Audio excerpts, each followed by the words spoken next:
Shalom, Kalalayim, Layahawa, Ba'ashem Yahushai, Ba'ashem Rachahakodash.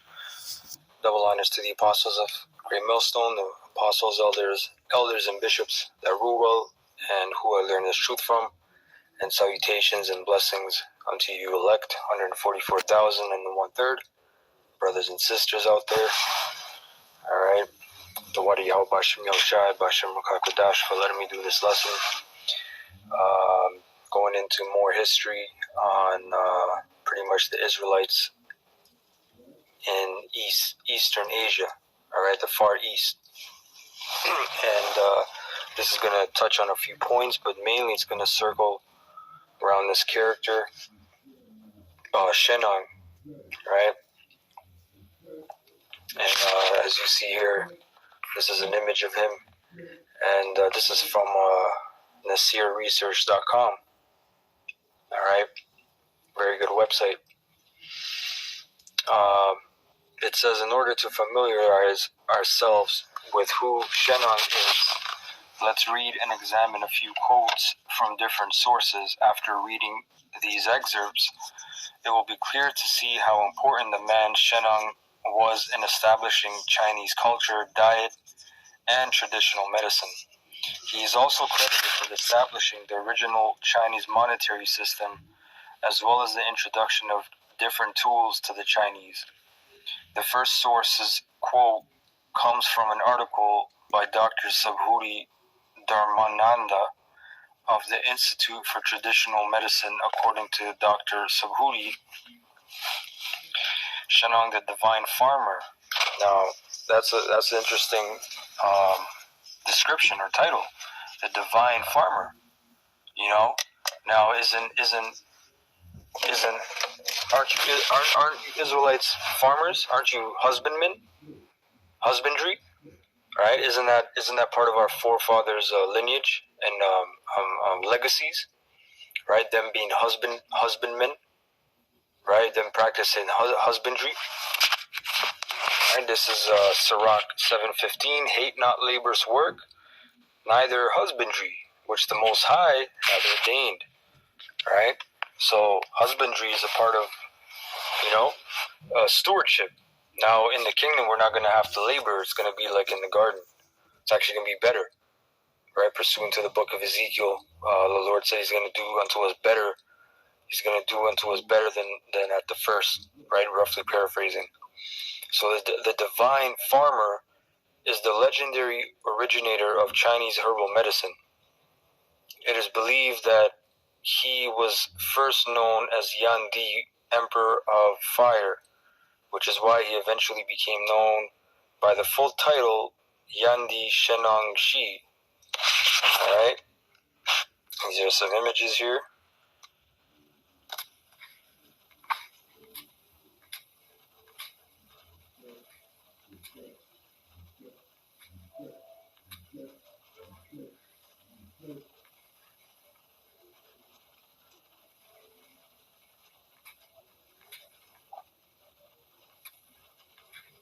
You got a lot of statues of this guy,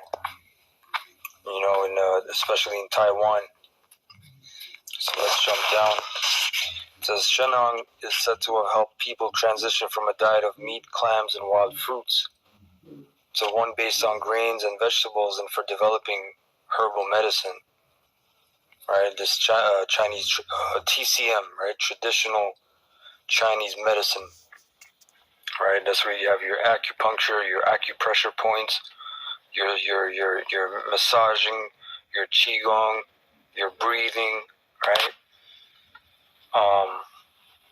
See, all these things were developed and finally refined by Israelites, and it's been handed down to these Moabites, but they're only caretaking of it right now, In addition to promoting agriculture, Shenngong is translated as divine farmer. He is recognized for tasting hundreds of herbs on one day, more than 70 herbs that had medicinal value. And that's that's one big thing about China, is there's plenteous. There's a variety of sorts of herbs. There's a great selection. There's probably pretty much all the herbs you need, you know, pretty much, you know. There's a lot of herbs, man. It's a great country. It's a big, big country, right? It says 70 herbs that had medicinal value, selecting those that were suitable as remedies and describing their properties. As a result of his efforts, numerous herbs became routinely used for healthcare, and the knowledge was handed down by oral tradition for centuries. Just like Jake's style, man. Israelite style, right? You go to these Chinese herbal shops, that's how they look, right? And they're proud, man, you know, especially, obviously, if you don't speak the language and you're not a so-called, you know, you're a Moabite, right? So they got this knowledge right now. But these are all things that, again, was created and developed and refined by Israelites. When these herbs were described in a formal manner, the book was named after Shenngong, known today as the Shenngong Benkao Jing, herbal classic of Shenngong. Alright, the earliest mention of a text called Shenngong Jing, Classic of Shenngong, is by authors who lived during the period immediately following the fall of the Han Dynasty, 220 AD, suggesting that it might have been compiled during the latter part of the Han Dynasty. Further, the text that comes down to us mentions governmental regulations that applied during the later Han Dynasty, indicating that this is when it was compiled. It is thought that Shenngong lived from 2737 BC to 2697 BC, nearly 5,000 years ago. This is why it is common to hear that Chinese medicine has a history of 5,000 years. Right? And again, don't get too bent up on speaking to you brothers out there on the dates, on the whole mythological nature of this character. Right? These were, you know, Israelite men, and they were great men, but you know how Jake is, man. They idolize and then they pedestalize and they pretty much worship and make men gods to worship. And the thing is, we are gods on a level, but we're not to be worshipped, you know? We're just powers. That's all it is, powers. You know, I have said you're gods, but you shall all fall like men, die like men.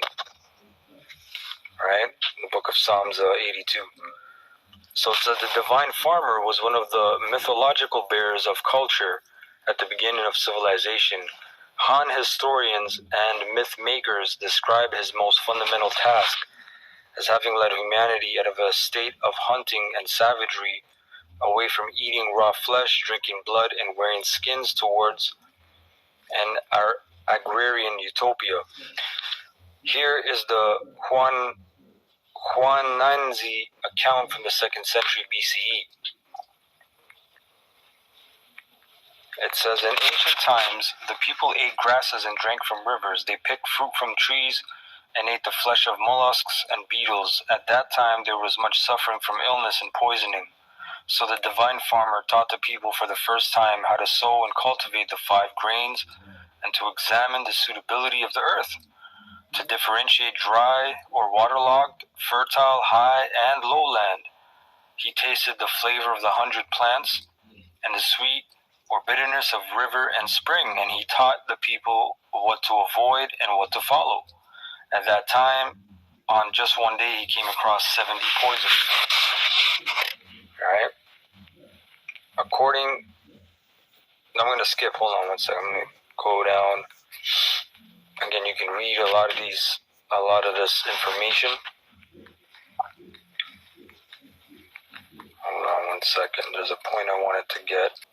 Because there's a big point on how, first of all, the name China, I believe, alright, came about. So, beside these 8 major items in various legends, other aspects of civilization to Shenngong. A legend says that it was Shenngong who was discovered that drinking water could be made healthier by boiling. Or take, for instance, the invention of tea drinking. In one popular Chinese legend, Shenngong was drinking a bowl of boiling water sometime around 2737 BC. The wind blew and a few leaves from a nearby tree into his water, and the water began to change its color.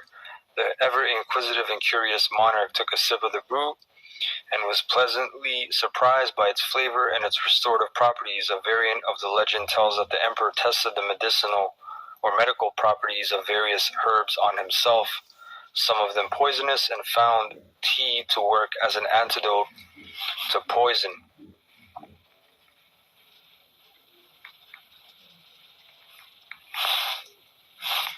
It says the Yi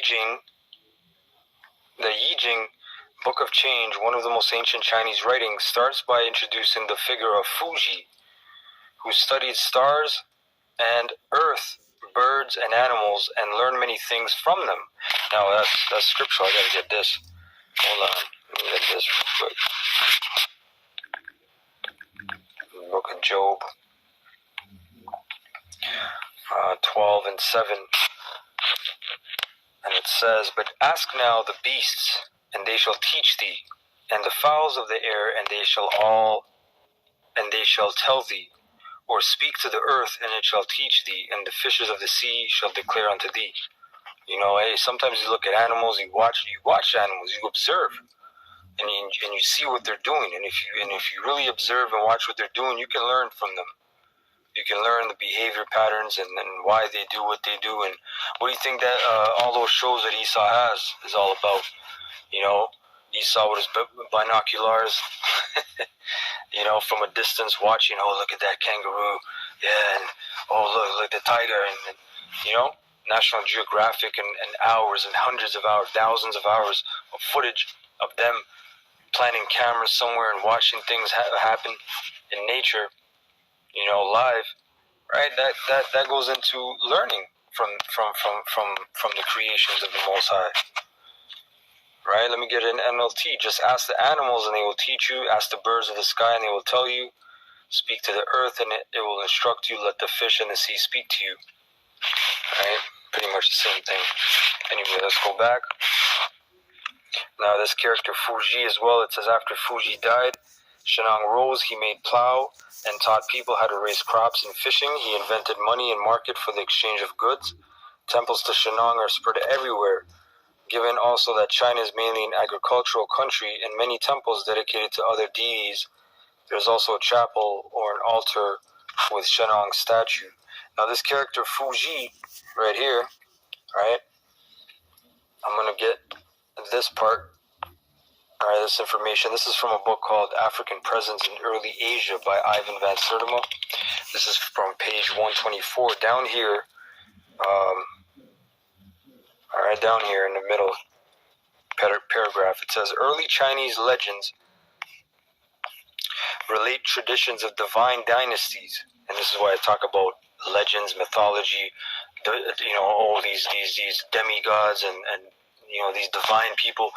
Look, these are great Israelite men who were pretty much so gassed up. They were gassed up to the heavens, man. Oh, Hercules and Zeus and the Titans and all these different things. It's the same thing when you read Genesis 6. The sons of men, or the sons of God. The fallen, Napoleon. Right? It says, known as Fuji, right, or Fuji, is described as being a woolly-haired Negro. He is credited with establishing government, originating social institutions, and cultural inventions similar to the Egyptian god Thoth. He taught his people to fish with nets and rear domestic animals and devised cultural inventions. Fuji was the first to develop writing, organize sacrifices, and taught the worship of spirits. The second emperor, Shenngong, which we're going into, is associated with the introduction of agriculture. During the age of Shenngong, people rested at ease and acted with vigor. They cared for their mothers and not their fathers. They lived among deer. They ate what they cultivated and wore what they wove. They did not think of harming one another. It says Diop's two-cradle theory became intriguing when equated with the matrilineal and agrarian institutions of the earlier dynasties. At this juncture, an appraisal of pre-patriarchal China seems in order. It says, in the prehistoric periods, the statues